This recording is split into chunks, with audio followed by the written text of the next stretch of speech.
అందరికీ నమస్కారం. జై శ్రీరామ్. ప్రస్తుతం ప్రపంచ దేశాల్లో యుద్ధ వాతావరణాలు నెలకొన్న సందర్భంలో ఇంధన ధరలు విపరీతంగా పెరిగిపోతున్న సందర్భంలో కూడా భారతదేశంలో ఉన్న ప్రజలను దృష్టిలో పెట్టుకొని వారికి ఎటువంటి భారం పడకుండా చూడాలని ఒక సంకల్పంతో భారతదేశ ప్రధానమంత్రి, మన ప్రియతమ నేత ప్రధానమంత్రి నరేంద్ర మోదీ గారు ఇంధన ధరంపై సుంకాన్ని గణనీయంగా తగ్గించడం ఏదైతే ఉందో అది చాలా హర్షదాయకము, అభినందనీయము.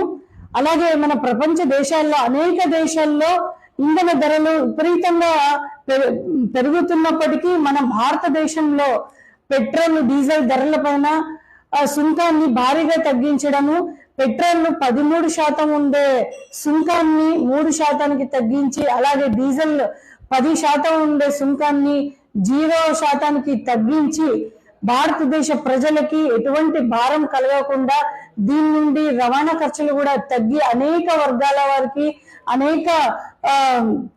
అనేక రంగాల వారికి, కార్మికులకి, రైతులకి, అలాగే వ్యాపారస్తులకి, ఇలా అనేక రంగాల్లో కూడా వారికి ఎటువంటి భారం పడకుండా సుభిక్షంగా ఉండాలి అనే ఒక ఉద్దేశంతో పెట్రోల్, డీజిల్ ధరలను తగ్గించి వారిని సురక్షితంగా ఉంచడంలో మన ప్రధానమంత్రి నరేంద్ర మోదీ గారు మరొకసారి చాటుకున్నారు.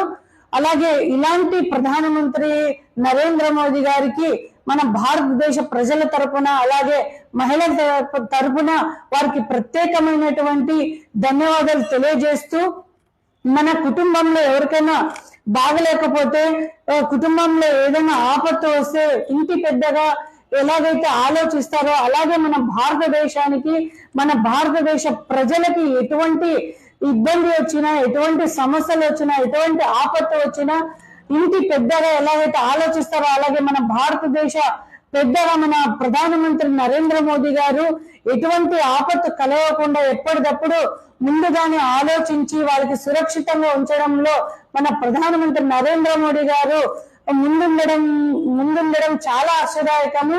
వారికి కోటి ధన్యవాదాలు తెలియజేస్తున్నాము. ఇటువంటి నాయకత్వంలో మనం కూడా పనిచేస్తున్నందుకు చాలా గర్వంగా ఉంది. అలాగే మన భారతదేశ అభివృద్ధికి కూడా మనము ఖచ్చితంగా అందరూ కలిసి తోడ్పడాలి అని ఈ సందర్భంగా తెలియజేస్తూ, జై హింద్, జై భారత్ మాత, జై మోడీజీ, జై బీజేపీ.